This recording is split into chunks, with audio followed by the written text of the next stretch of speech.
তো বন্ধুরা, ভিডিওটি শেষ পর্যন্ত দেখবেন। খুব সতর্কমূলক একটি ভিডিও। আর আপনারা এখনকার বর্তমান সময়ে যে মানে ফ্রড চলছে যেভাবে মোবাইলের মাধ্যমে, তো সেই ফ্রডের ব্যাপারে কিছু কথা এবং একটি অভিজ্ঞতা আপনাদেরকে শেয়ার করব।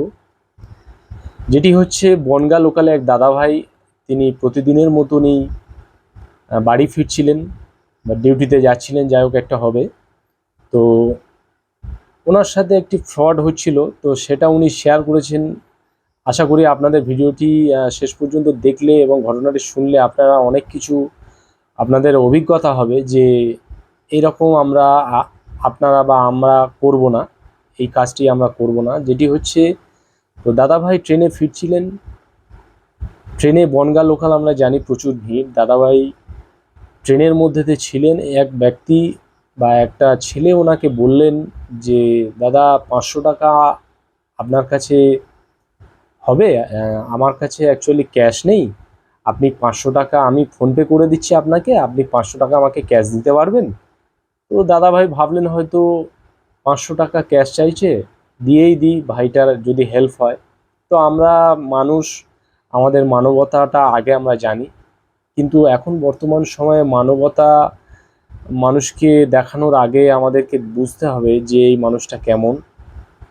তো দাদাভাই এক চান্সেই বলে দিয়েছিল যে, না ঠিক আছে, আপনি 500 টাকা পাঠান আমাকে ফোনপের মাধ্যমে।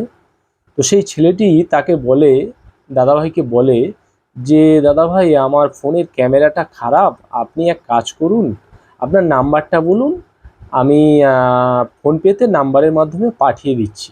মানে অ্যাকচুয়ালি দাদাভাই ফোনের বারকোডটা খুলে দিয়েছিল যে আপনি স্ক্যান করে টাকাটা পাঠিয়ে দিন।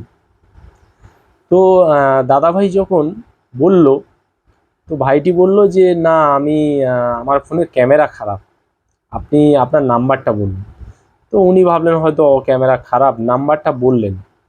তো এই যে ছেলেটি নাম্বারটা নিয়ে কি করলো, ও ফোনপেতে না গিয়ে কোনো একটি লিঙ্কে গিয়ে সেখানে সেখানে ফোনপের মতনই সেম একদম একটি অ্যাপস খুললো, খুলে সেখানে তার দাদাভাইয়ের নাম্বারটি পেস্ট করে দিল।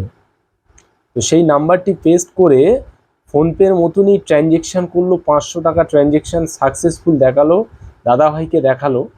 তো ট্রেনে যে দাদাভাইটির কাছ থেকে এই যে ছেলেটি সাহায্য চেয়েছিল, ওই দাদাভাইটি কি করেছে, নিজের মোবাইলের ফোনপে অপশানটি খুলেছে, ফোনপেতে খুলে দেখছে ট্রানজ্যাকশান হিস্ট্রিতে কোনো কিছু দেখা যাচ্ছে না। তো আপনি ভাবুন, যদি কোনো ব্যক্তি আপনাকে টাকা পাঠায় অবশ্যই ট্রানজ্যাকশান হিস্ট্রি দেখাবে, আর ব্যাংকের উপরে আপনার নাম থাকবে যে এই ব্যক্তি টাকাটা পাঠিয়েছে। তো সেটা ওই দাদাভাই দেখতে পায়নি। তো তখন যখন দেখতে পাইনি তখন বলছে যে, কই কিছু দেখা পাচ্ছি না তো ট্রানজ্যাকশান। বলছে হয়তো কোনো কারণে হতে পারে, নেটওয়ার্ক ইস্যু হতে পারে। তো আপনি আমার নাম্বারটা নিয়ে নিন, আর আপনি 500 টাকা দিন, আমার বাড়ি বেশি দূরে নয়, আপনি ফোন করবেন আমাকে, আমি টাকাটা দিয়ে দেবো যদি কোনো প্রবলেম হয়। তো তখন দাদাভাইয়ের মনে খটকা লাগে যে টাকাটা কোনোভাবে ট্রানজ্যাকশান হিস্ট্রিতে দেখা পাচ্ছি না, ব্যাংকেও নাম নেই। তো দাদাভাইটি কী করলো, সঙ্গে সঙ্গে ছেলেটিকে ট্রেন থেকে নামিয়ে জিআরপির রুমে নিয়ে চলে গেল, জিআরপির হাতে তুলে দিল। তো বন্ধুরা, ভিডিওটি প্রচুর পরিমাণে শেয়ার করুন। এই রকম ঘটনা আপনার সাথে যে কোনো সময় ট্রেনে বাসে ঘটতে পারে। তো এই রকম ছেলেদের থেকে আমরা সাবধানে থাকবো। ভিডিওটি প্রচুর পরিমাণে শেয়ার করুন বন্ধুরা।